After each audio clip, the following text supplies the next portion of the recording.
peace, serenity, full of life. Three concepts mostly linked to our country, the Philippines. But before we got to where we are now, it took blood, tears, and many lives. Let's go back to the start, where our peace, serenity, and life were first disturbed by the unwelcomed. About 455 years ago, in the year 1565, the first colonizers in the country arrived in the face of Miguel Lopez de Legazpi. They got here by accident, but they wanted our land by choice. A choice so strong that they didn't want to let go. At first, they befriended us, and not so long after, they betrayed us. At some point, they lost, or so we thought. They came back, and they came back stronger, and it hasn't been the same since. The document Act of Proclamation of Independence of the Filipino people plays a big part in the development of Philippine history. Therese presents that this document contained the country's aspirations of freedom from the Spanish rule, the sacrifices made, and the revolution that resulted from it. It reveals so much about the occurrences from our past, as it was written at a time where the country was at the hands of the Spanish colonizers. It was during 1896 when the revolution began. With the Filipinos continuously oppressed by the Spaniards, they became rebels and planned to fight back. In the general run of things, people were in pursuit of freedom, for they were already tired of bearing oppression and Spanish domination over the Philippines. On June 10, 1896, General Emilio Aguinaldo issued a one-sentence decree appointing his Auditor General of War, Ambrosio Rianzares Bautista, as a special commissioner to write the Act of Proclamation of Independence of the Filipino people. Bautista finished his law degree at the University of Santo Tomas and practiced his profession in Manila, and became known by the mass as the defender of the poor and the laborers. Like many Filipino intellectuals of the time, Ambrosio Bautista joined multiple organizations and associations that led the national interests of the Filipinos. Ambrosio Rianzares Bautista not only wrote the Act of Philippine Independence, but he was also the one who proclaimed it at the General's residence in Kawit, Cavite, between 4 to 5 o'clock in the afternoon of Sunday, June 12, 1898. Looking closely into the document, we realize how it reveals so much about our country state during the Spanish colonization. This analysis will focus on how the document reveals the reasons behind the Philippine Revolution and how we were treated by the Spaniards, the kind of government established by Aguinaldo, the explanation of our Philippine flag, and other more truths in history, often overlooked and wrongly taught. First, Ambrosio began the declaration by saying, "The people of this country are already tired of bearing the ominous yoke of Spanish domination." This line alone already speaks volumes about what it was like during the Spanish occupation.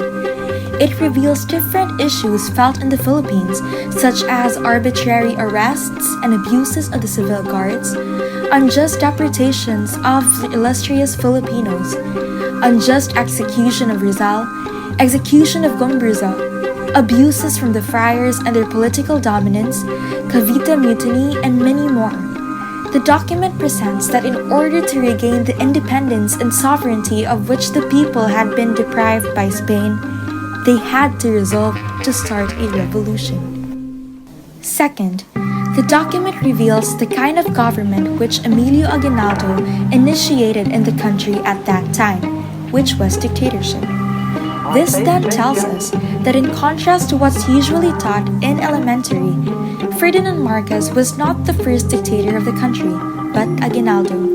Additionally, Therese believed that the formation of this type of rule was a necessity when the growing nation needed a strong leader. Third, the document reveals the true meaning of our national flag, its colors and symbols. Far from how we were taught to associate the colors red and blue as reflections of courage and peace, Ambrosio revealed in the Declaration that these colors are in fact in commemoration to America. This tells us that indeed at that time, Aguinaldo and the rest of the Filipinos thought of the U.S. as a friend and protector against Spain. The document emphasized the country's gratefulness for the U.S. Based on this, we can say that Aguinaldo, together with his new government, were oblivious to America's intention to colonize us next. On the contrary, Rizal has predicted in his essay, written in 1889, Filipinas dentro de 100 años, that the United States, after appropriating the Philippines for herself, would merge as a new colonial power in Asia. From here, we can compare the great difference between Aguinaldo and Rizal's way of thinking. While Aguinaldo is very firm and friendly to the U.S., Rizal is very observant and critical. Moving on, it reveals that the white triangle in her flag signifies the distinctive emblem of the famous Society of the Katipunan, which by means of its blood compact inspired the masses to rise in revolution. Also, the three stars signify the three principal islands of this archipelago, Luzon, Mindanao, and Panay, where the revolutionary movement started. But, as stated also in the Proclamation, it was the Cebuanos or Visayans who first shoved away the Spaniards, making it clear that they were not welcome in the country. So, the Spanish went to Manila instead and eventually succeeded in taking over a country. So why not Visayas? Additionally, the sun represents the gigantic steps made by the sons of the country towards progress and civilization. Moreover, its 8 rays signify the 8 provinces: Manila, Cavite, Bulacan, Pampanga, Nueva Ecija, Bataan, Laguna, and Batangas, which declared themselves in a state of war as soon as the first revolt was initiated. Lastly, upon re-examining the document, we realized that there are certain truths that were overlooked in the document. To start, the document did not exactly present how one of the main reasons of the Philippine Revolution during the Spanish era was agrarian in nature, as mentioned by Teodoro Agoncillo in his book Revolt of the Masses, meaning Filipinos wanted to take their land back so bad, the very land which the Spanish colonizers stole and took from them. This was the same advocacy of Andres Bonifacio and was one of the purposes of the Katipunan. In relation to this, another issue found in the document is how it failed to discuss the main foundation of the Katipunan, not to mention how it only mentioned such in the latter part of the document.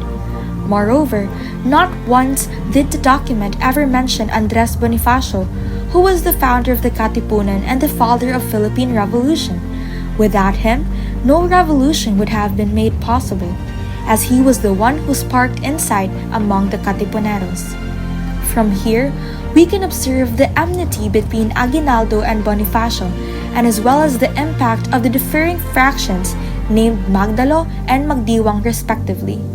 From here, we can see the great power of politics or ranking in influencing the documents supporting our history. We can see here that even the primary source itself, which is the document, would speak of the political biases of those in power. Here, we can confirm that there are selections of information found in the record, and there are biases in perspective, content, and context.